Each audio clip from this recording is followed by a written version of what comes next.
Hello दोस्तों, नमस्कार। स्वागत है एक बार फिर से आप सभी के अपने प्रिय चैनल पर। दोस्तों अभी की जो सबसे बड़ी खबर आ रही है, जहां पर चीनी राष्ट्रपति शी जिनपिंग ने अमेरिका पर साधा है निशाना। दूसरों के आंतरिक मामलों में हस्तक्षेप नहीं चलेगा, इस प्रकार की दे डाली है बड़ी धमकी। जी हाँ दोस्तों, बड़ी खबर है ये भी। साथ ही अगली खबर में बताएंगे, जहां पर यूक्रेन से युद्ध के मूड में दिखाई दे रहा है रसिया, कर दी है बड़ी हरकत। जी हाँ दोस्तों, अभी की सबसे लेटेस्ट खबर आ रही है यूक्रेन और रूस के युद्ध को लेकर। दोस्तों बताएंगे पूरी बात। साथ ही बताएंगे जहां कोरोना संकट में हमारी भारतीय सेनाओं और रक्षा संस्थान का करेंगे राज्य सरकारों की मदद। जी हां दोस्तों, राजनाथ सिंह ने पूरी तरह से सेना और रक्षा संस्थान का पेड़ा उठा लिया है। दोस्तों बताएंगे पूरी बात और क्या कहा उन्होंने। साथ ही आपको बताएंगे जहां लाचारी में झुका इमरान खान, लेना पड़ा ये शर्मनाक फैसला। क्या फैसला है ये भी बताएंगे आपको। साथ ही आग में घी डालने का काम कर रहा है चाइना। जी हां दोस्तों, वेस्टर्न थिएटर कमांड में रॉकेट लॉन्चर की कर दी तैनाती और भारत को दे डाली है धमकी। क्या है ये खबर बताएंगे दोस्तों आपको।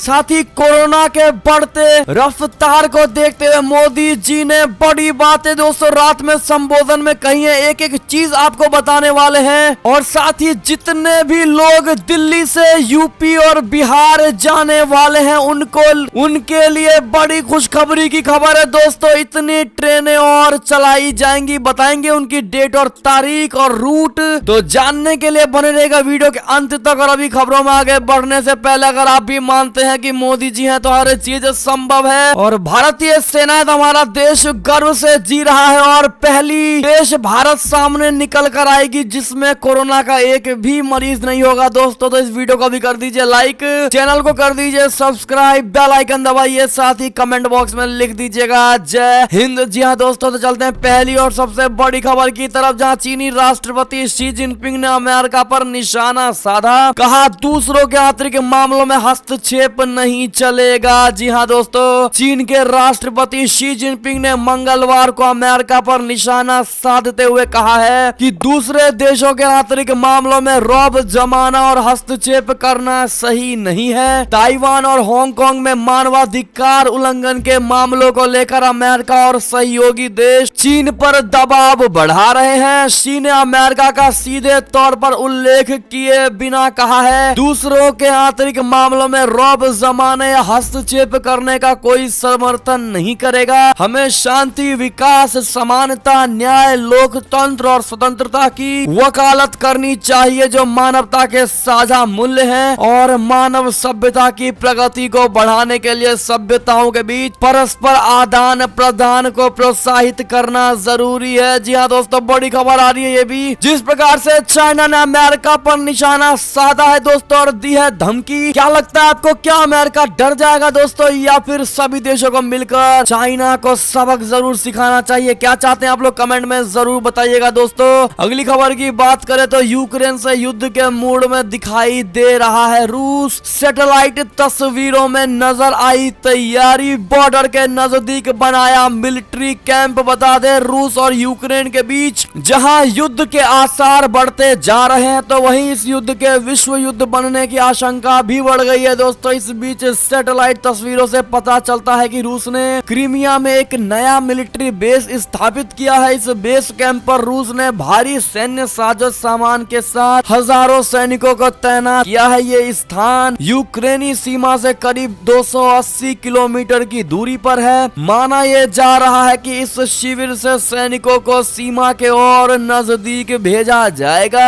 आपको बता दें कि 15 मार्च से पहले यह इलाका पूरी तरह खाली था दोस्तों और अब रूस के हथियार और सभी युद्ध वाले साजो सामान को इकट्ठा कर लिया गया है इस जमीन पर। ऐसे में दोस्तों बड़े कयास लगाए जा रहे हैं कि वर्ल्ड वॉर 3 जैसे हालात रूस ने यूक्रेन को लेकर बना दी है दोस्तों। और ऐसे में अब अमेरिका यूक्रेन के साथ आता हुआ दिखाई दे रहा है दोस्तों और अन्य देश भी इस युद्ध को बड़े स्तर पर लेकर जा रहे हैं। आप लोगों को क्या लगता है दोस्तों, क्या इनके बीच में मध्यस्थता करानी जरूरी है? आप लोग क्या चाहते हैं दोस्तों, मध्यस्थता होनी चाहिए या फिर एक झटका रूस को या यूक्रेन को लगना चाहिए? क्या कहते हैं आप लोग कमेंट में जरूर बताइएगा। और वीडियो को लाइक नहीं किया तो हर नए अपडेट्स पाने के लिए वीडियो को लाइक करके चैनल को सब्सक्राइब अवश्य कर दीजिएगा दोस्तों। चलता अगली खबर की तरफ जहां कोरोना संकट में सेना और रक्षा संस्थान करेंगे राज्य सरकारों की मदद, राजनाथ सिंह ने दिया है ये आदेश। बता दे दोस्तों, देश में कोरोना से लड़ने के लिए अब सेना और रक्षा संस्थान भी युद्ध स्तर पर जुट गए हैं। इस बाबत मंगलवार को रक्षा मंत्री राजनाथ सिंह ने सशस्त्र सेनाओं और सभी रक्षा संस्थानों को राज्य सरकारों को कोरोना के खिलाफ हर संभव मदद करने का आदेश दिया है। रक्षा मंत्रालय के मुताबिक मंगलवार को रक्षा मंत्री राजनाथ सिंह ने वीडियो कॉन्फ्रेंस के जरिए एक बड़ी बैठक आयोजित की है। इस बैठक में chief of defence staff general Bipin Rawat, सेना के तीनों अंगों के प्रमुख, रक्षा मंत्रालय के सभी सचिव, डीआरडीओ प्रमुख, ओएफबी यानी ऑर्डिनेंस फैक्ट्री बोर्ड और डिफेंस पीएसयू के वरिष्ठ अधिकारी मौजूद रहे। जी हाँ दोस्तों, ऐसे में कोविड को लेकर राजनाथ सिंह ने यह बड़ा आदेश दे डाला है। दोस्तों, अगर आप भी राजनाथ सिंह की बात का सराहना करते हो तो कमेंट सेक्शन में I agree with Rajnath Singh जरूर लिखिएगा। चलते अगली खबर की ओर, जहां लाचारी में झुके इमरान खान, लेना पड़ा ये बड़ा ही शर्मनाक फैसला। क्या है दोस्तों वो फैसला, बता दे। पाकिस्तान की सरकार ने कट्टरपंथियों के दबाव में आकर तहरीके लब्बैक के नेता साद रिजवी को कोट लखपत जेल से रिहा कर दिया है। दोस्तों,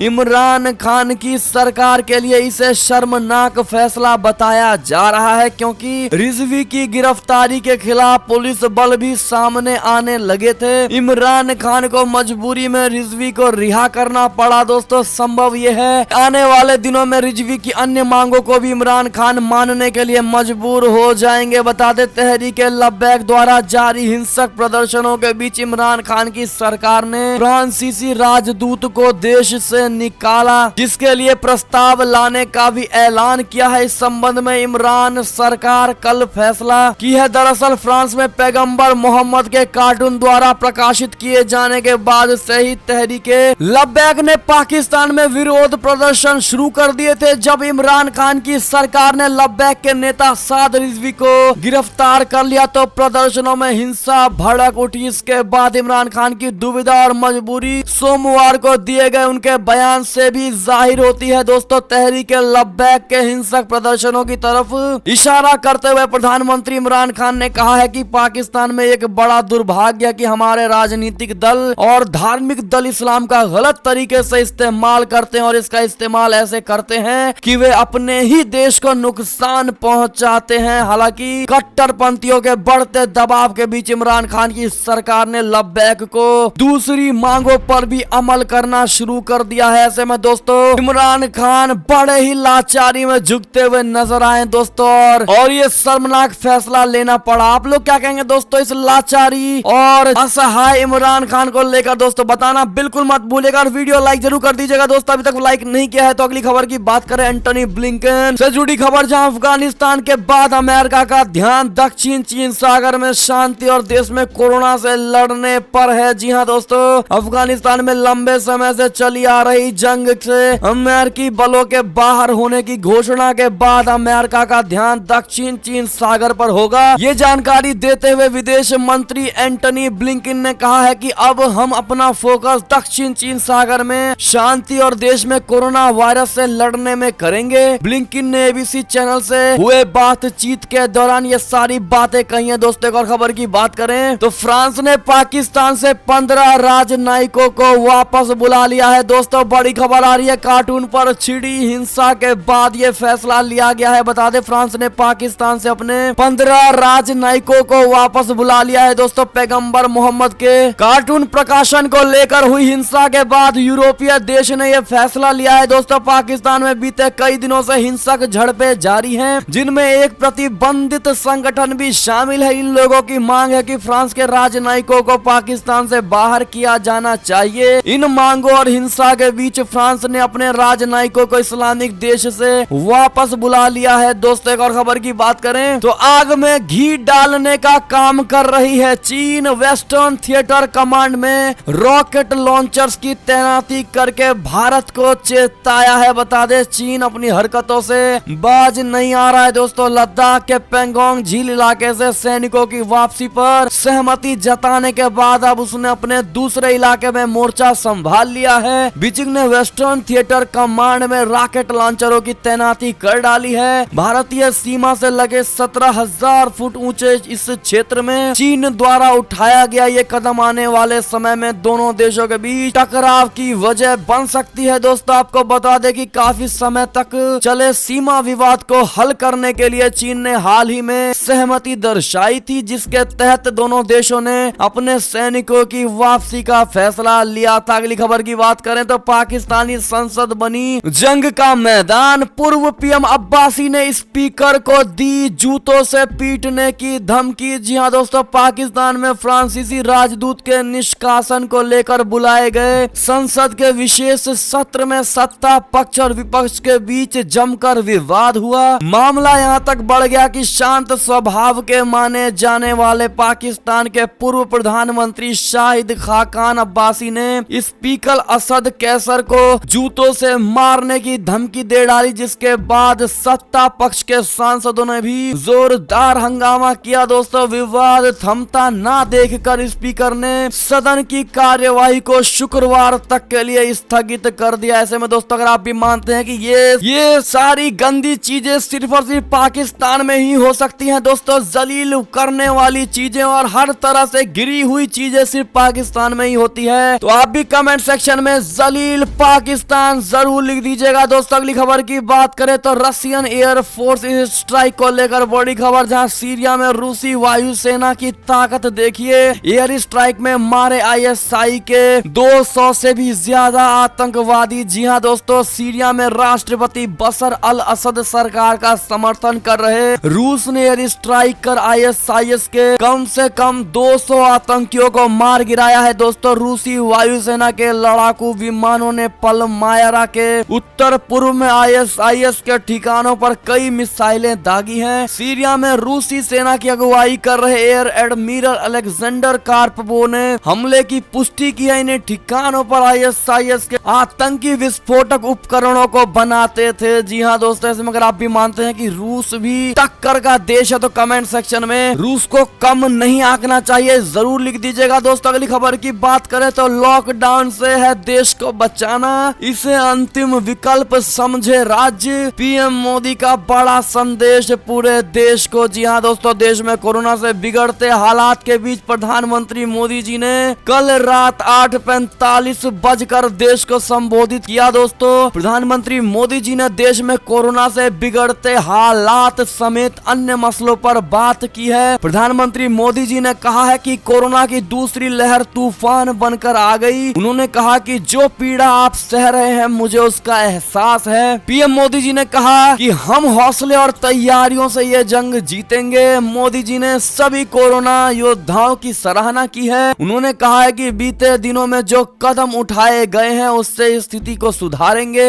मोदी जी ने कहा कि देश में जागरूकता से लॉकडाउन से बचने में मदद मिलेगी। उन्होंने कहा कि देश को लॉकडाउन से बचाना है, राज्य सरकारें भी लॉकडाउन को अंतिम विकल्प समझें। पीएम मोदी ने बच्चों से आग्रह किया है कि मेरे बाल मित्रों, घर में ऐसा माहौल बनाइए कि बिना काम और बिना जरूरी कारण लोग अपने घरों से बाहर ना निकले। देश को लॉकडाउन से बचाना है। जी हाँ दोस्तों, और ऑक्सीजन की डिमांड बढ़ने को लेकर भी मोदी जी ने बड़ी बातें कह दी हैं। दोस्तों मोदी जी ने कहा है कि देश में ऑक्सीजन की डिमांड बढ़ी है, हर जरूरतमंद को ऑक्सीजन पहुंचाने की कोशिश की जा रही है, राज्यों को ऑक्सीजन पहुंचाने का हर संभव प्रयास किया जा रहा है। मोदी जी ने कहा कि हमारे देश का फार्मा सेक्टर बेहद मजबूत है, हम दवाई कंपनियों से हर संभव मदद ले रहे हैं। जी हाँ दोस्तों, ऐसे में लॉकडाउन से पूरी तरह बचने को मोदी जी ने कहा है। दोस्तों ऐसे में कितने भाई बहन हमारे जो इस वीडियो को देख रहे हैं और उनको कल ऐसा लग रहा था कि मोदी जी 8:45 पर आएंगे तो लॉकडाउन न लगा दे, जितने भी भाइयों बहनों को लगा है कमेंट करके जरूर बताइएगा दोस्तों, क्योंकि हमको भी लगा था। अगर आपको भी लगा तो कमेंट में बताइएगा जरूर इस बात को। अगली खबर की बात करें तो रूस में चेक गणराज्य के 20 राजनयिक निष्कासित कर दिए गए हैं। दोस्तों रूस ने चेक रिपब्लिक के 20 राजनयिकों को देश से बाहर निकलने का आदेश दे दिया है। एक दिन पहले चेक रिपब्लिक भी 18 रूसी राजनयिकों को सैन्य खुफिया एजेंसी का जासूस बताकर देश से निष्कासित कर चुका है। 72 घंटे से भी कम समय में रूस की इस कार्यवाही को जवाबी कदम माना जा रहा है। इससे पहले रूस और अमेरिका के बीच राजनयिकों के निष्कासन का विवाद चल चुका है। जी हाँ दोस्तों, अगली खबर की बात करें तो पाकिस्तान, अराजकता या शांति में से कोई एक चुन ले। जी हाँ दोस्तों, अफगानिस्तान के राष्ट्रपति ने इमरान खान को खूब खरी खोटी सुनाया है। बता दें, अफगानिस्तान के राष्ट्रपति अशरफ गनी ने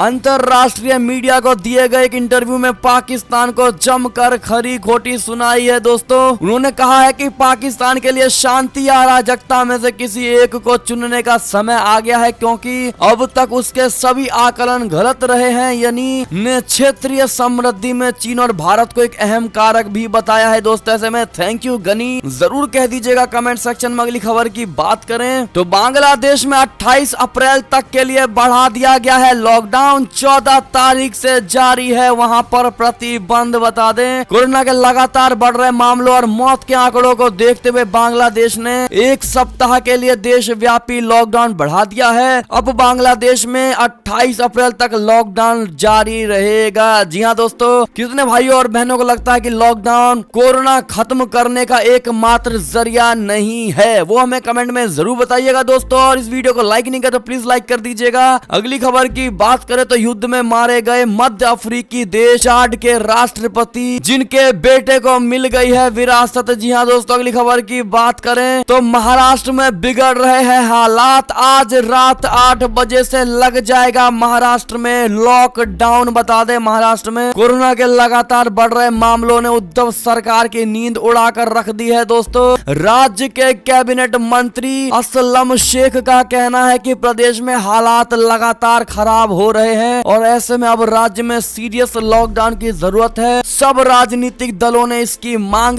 की है। दोस्तों, अगली खबर की बात करें तो राज्यों को प्रधानमंत्री मोदी जी की नसीहत, श्रमिकों में भरोसा जगाए रखें ताकि ना हो पलायन। जी हाँ दोस्तों, देश को संबोधित करते हुए मोदी जी ने श्रमिकों को लेकर भी बड़ी बात कह दी है। दोस्तों, लॉकडाउन के आहट के बीच मोदी जी ने कहा कि मेरा राज्य प्रशासन से आग्रह है कि वो श्रमिकों का भरोसा जगाए रखें, उनसे आग्रह करे कि वो जहां है वहीं रहें। राज्यों द्वारा दिया गया ये भरोसा उनकी बहुत मदद करेगा कि वो जिस शहर में है वहीं पर अगले कुछ दिनों में वैक्सीन भी लगेगी और उनका काम भी बंद नहीं होगा। अगर आप भी मानते हैं कि मोदी जी जैसा कोई नहीं तो कमेंट सेक्शन में मोदी जी आप जुग जुग जिए जरूर कहिएगा। दोस्तों, अगली खबर की बात करें तो दिल्ली में कोरोना मरीजों पर बड़ा संकट। केजरीवाल सरकार ने कहा कुछ ही घंटों का ऑक्सीजन बचा है और मोदी सरकार के सामने भी जोड़े हाथ। जी हाँ दोस्तों, और बड़ी मदद मांगी है मोदी सरकार से। क्या कहते हैं आप लोग, ऐसे में बताइएगा जरूर। दोस्तों, अगली खबर की बात करें तो उत्तर प्रदेश से खबर, जहां कोरोना पीड़ित कर्मचारियों को देनी होगी 28 दिन की पेड लीव, यानी छुट्टी पर भी पैसा दिया जाएगा। दोस्तों, सरकार ने जारी कर दिया है इसका बड़ा आदेश। बता दें, यूपी की योगी सरकार ने नोटिफिकेशन जारी करके जॉब करने वालों को भारी राहत दी है। दोस्तों, कंपनी में 10 से ज्यादा लोग काम करते हैं, यानी जिस कंपनी या दुकान में 10 से ज्यादा लोग काम करते हैं उन्हें कोविड के बचाव के तरीके मेन गेट पर डिस्प्ले करने होंगे। इनके साथ ही कोरोना से बीमार हुए सभी लोगों को 28 दिन की पेड लीव देनी होगी। जी हाँ दोस्तों, अगर कोई भी कोरोना संक्रमित पाया जाता है तो उसकी सैलरी नहीं काटी जाएगी। दोस्तों, उसको छुट्टी पर भी पैसा दिया जाएगा। अगर आप भी मानते हैं कि योगी सरकार और मोदी जी दोनों मिलकर सही काम कर रहे हैं तो योगी मोदी जी अमर रहे जरूर लिख दीजिएगा। दोस्तों, साथ ही अगली खबर की बात करें तो दिल्ली में कोरोना से जुड़ी खबर, अरविंद केजरीवाल की पत्नी सुनीता भी हो गई संक्रमित,